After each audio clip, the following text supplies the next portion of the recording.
Sir हमारे पास कोई reaction बचा ही नहीं है, क्योंकि जो भी एक आशा, एक उम्मीद परिवार की, हमारी जो सपने थे वो एक लाइव प्रेस कॉन्फ्रेंस के द्वारा ख़त्म कर दिया गया।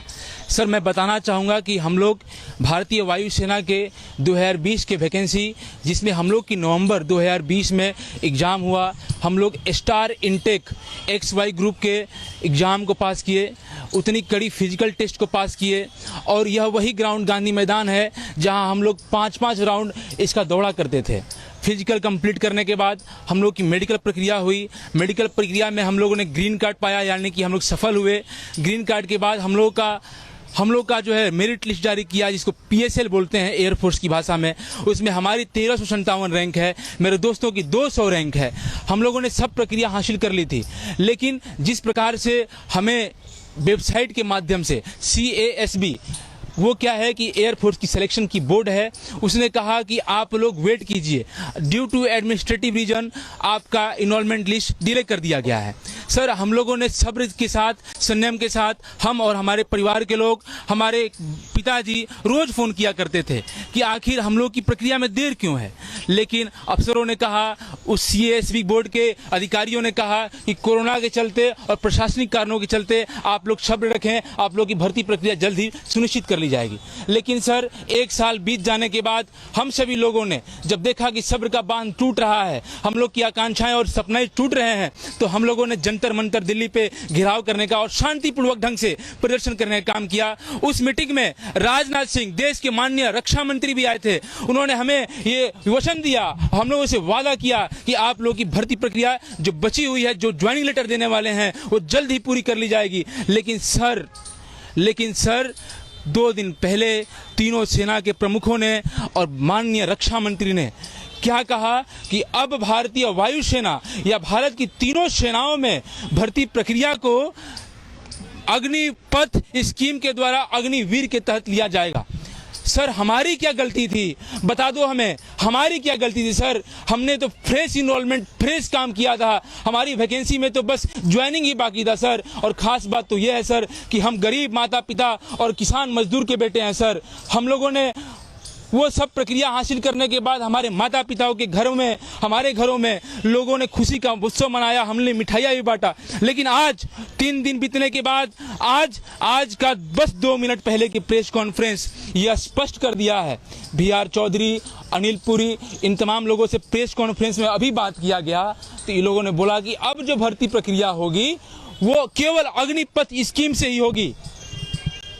एक प्रेस कॉन्फ्रेंस में एक पत्रकार बंधु ने पूछा कि सर क्या बताइए, आपकी जो भर्ती प्रक्रिया में बस ज्वाइनिंग लेटर बाकी था, उन लोगों तो आप ले लिए होते, आगे की प्रक्रिया तो भविष्य की है, उस पर आप विचार करते, उसको आप लोग सुनिश्चित करते। लेकिन BR चौधरी ने कहा कि मेडिकल रिपोर्ट बहुत दिन हो गया मेडिकल किए हुए, तो हो सकता है, इसलिए हम उनकी प्रक्रिया जो है शुरू से अग्निपथ से करेंगे। सर आप हमारी मेडिकल फिर से ले लेते, हम तैयार हैं। हमारे 7000 जो वायु सैनिक हैं, हमारे जितने भी वायुसेना के लोग जो ज्वाइनिंग के तैयार कर रहे हैं, हम सब डंके की चोट पे कह रहे हैं कि रक्षा मंत्री जी, वायुसेना के चीफ जी, आप हमारा मेडिकल कर लो, हमें कोई अफसोस नहीं है। आप बाहर का भी रास्ता दिखाओगे तो हम बाहर जाने के लिए तैयार हैं। लेकिन आपने क्या किया, आपकी तो नीति बस ये है कि किसी तरह अगर ये लोग का मेडिकल ले लेंगे तो ये लोग को परमानेंट करना पड़ जाएगा। इसलिए आपने क्या किया कि अग्निपथ स्कीम से करेंगे तो उसमें बहुत सारे लड़के आउट चले जाएंगे, और जिसको रखना भी होगा तो उसको बस अग्निपथ स्कीम से 4 साल रखना पड़ेगा।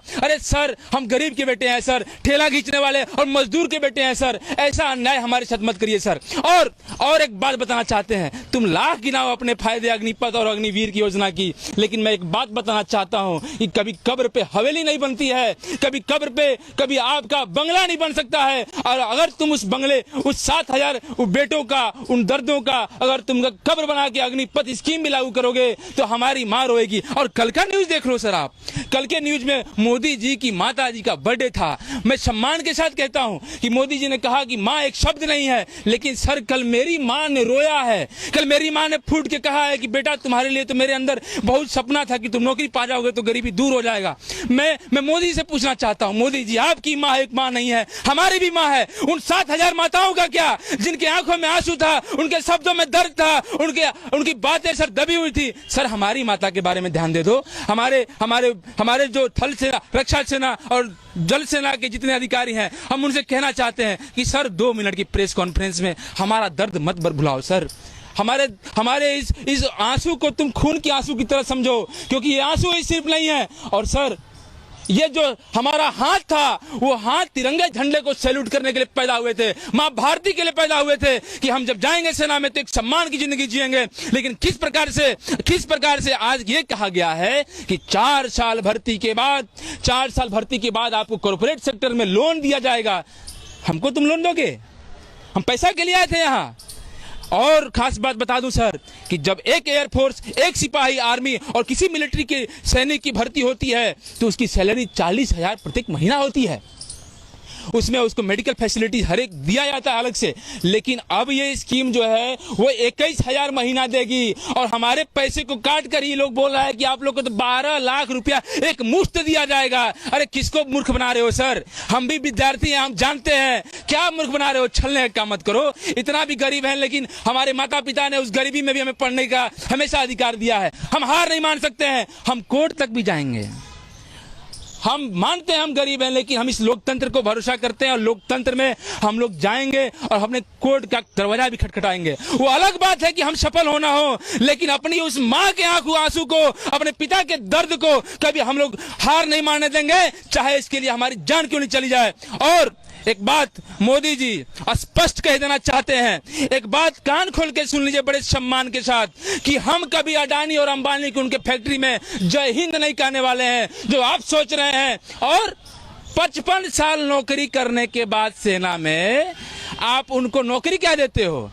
उनको नौकरी देते हो गार्ड बन जाओ, एटीएम गार्ड बना देते हो, बैंक गार्ड बना देते हो। अरे साहब, जब 55 साल नौकरी करने के बाद एक देश का महान योद्धा जब बैंक का सिक्योरिटी गार्ड का नौकरी करता है, तो हम 4 साल का जो अग्निपथ अग्निवीर से जो लड़के रिटर्न होके आएंगे, उसके लिए तुम ये जो छलावा कर रहे हो कि उनके लिए हम कॉर्पोरेट सेक्टर में भेज देंगे, क्या मूर्ख बनाने का प्रयास कर रहे हो मोदी जी? जो पहले रिटायर हुए उनको तो ध्यान दिया नहीं, अब हमें मूर्ख बना रहे हो। और अगर आप हमारे साथ बिजनेस कर रहे हो मोदी जी, आप बिजनेस हमारे साथ कर रहे हो, तो हम कह रहे हैं कि आप अगर 71 साल की उम्र में देश के शासन व्यवस्था को चला सकते हो, तो आप हमें 22 साल के रिटायर करना चाहते हो?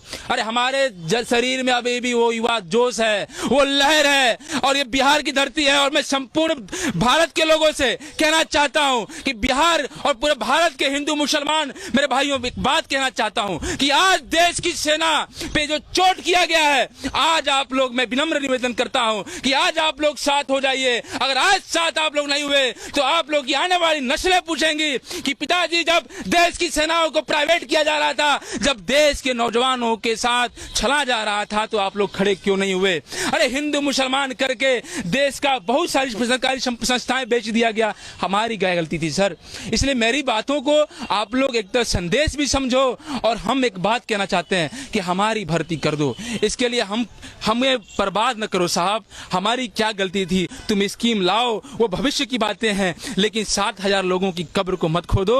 वो 7,000 लोगों की बददुआएं तुम्हें लगेंगी। और हम चाहते हैं कि हम देश के आन में देश के लिए अगर सर्वोच्च बलिदान भी देना होगा तो हम खड़े होंगे। सर्वोच्च बलिदान के लिए कभी देश के लोग कभी पैसे के लिए पीछे नहीं हटेंगे। हम ये बात कहना चाहते हैं, हम देश की सेवा जरूर करेंगे और मरते दम तक करेंगे। और तुम्हारे इस नियम के खिलाफ, इस संवैधानिक कार्य के खिलाफ हम देश के सर्वोच्च न्यायालय सुप्रीम कोर्ट तक जाके अपनी आवाजों को बुलंद करेंगे। मैं आपसे अब ये सवाल पूछना चाहूँगा, अभी जब बात कर रहे थे आप बहुत ज़्यादा भावुक हो गए। मेरा सीधा सवाल है, रास्ता तो आपके लिए खोला है, उन्होंने कहा है भर्ती प्रक्रिया हमने रोकी है, लेकिन अग्निपथ के जरिए रास्ता तो आपके लिए खुला है ना, तो क्या आप उसको अपनाएंगे? क्या आप अग्निपथ के जरिए भर्ती प्रक्रिया में दोबारा से जाएंगे? सर, जब हमारी फ्रेश प्रक्रिया, जब हमारी हर एक कार्य हो जाने के बाद बस ज्वाइनिंग लेटर बचा हुआ था, उसको आप निराधार कर देते हो। पहले तो इनकी क्राइटेरिया ये थी कि 17.5 से 21 साल के युवक जो है भारतीय सेना में जाएंगे, लेकिन अब जब देखे कि हमारा इनरोलमेंट लिस्ट जो एयरफोर्स की 2 सालों से लड़का ज्वाइनिंग का इंतजार कर रहा है उसका एज तो बढ़ गया 21 साल से, तो ये लोग फिर जो है हमारे दबाव में शांतिपूर्ण प्रदर्शन लोगों ने किया, तो उसके दबाव में लोगों ने 23 साल काम करने का प्रयास किया। सर हम तो कतई नहीं जाना चाहेंगे, हम सर 4 साल के इनके असंवैधानिक कार्यों को करने नहीं जाएंगे, हम मानते हैं, लेकिन सर गरीब कितने भी हों, लेकिन जिस तरह से हमारे साथ छला गया है सर उसको हम बर्दाश्त काम नहीं करने देंगे। हम लोग कतई इस किसी भी हिंसात्मक कार्यों का समर्थन नहीं करते हैं।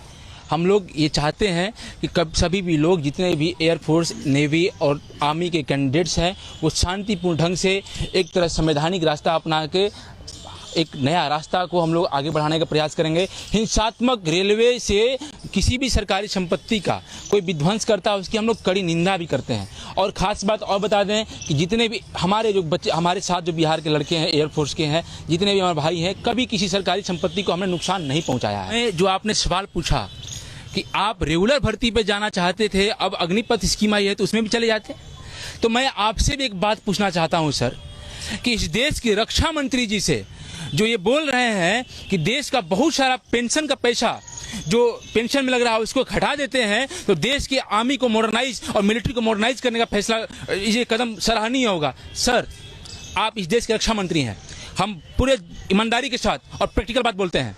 आप अपने विधानसभा का विधायक रहे, विधायक का पेंशन छोड़िए, आप सांसद रहे, सांसद का पेंशन छोड़िए, आप अपने पार्टी का तमाम जो पेंशन लोग धारक बैठा हुआ है उसको आप उसको ट्रेन के अलाउंस जो देते हैं उसको बंद करिए। क्यों वे सैनिकों को और गरीबों के बच्चों पे ये तानाशाही वाला नियम क्यों थोपा जाता है? क्यों गरीब है इसलिए आप ये थोपते हो? ये क्यों बोला जाता है? राजनाथ सिंह जी, और एक बात और, राजनाथ सिंह जी आपके बेटे क्यों नहीं डिफेंस सर्विस में आए ये बता दो। आपका बेटा तो आज विधानसभा में एमएलए है, मैं उसका कोई भी उसका विरोध नहीं करता हूं, एमएलए बने, गरीब का बच्चा कैसे बनेगा सर? आज माननीय गृह मंत्री के बेटे तो बीसीसीआई के अध्यक्ष बन जाते हैं, कोषाध्यक्ष बन जाते हैं, उन पे कोई कार्रवाई नहीं होती। आखिर हमारे ऊपर ही नियम क्यों थोपा जाता है? हमने रिटर्न परीक्षा क्वालिफाई की है सर, और इस देश के नागरिक हैं, और इस देश का नागरिक हम जानते हैं कि हमारा हक अधिकार क्या है।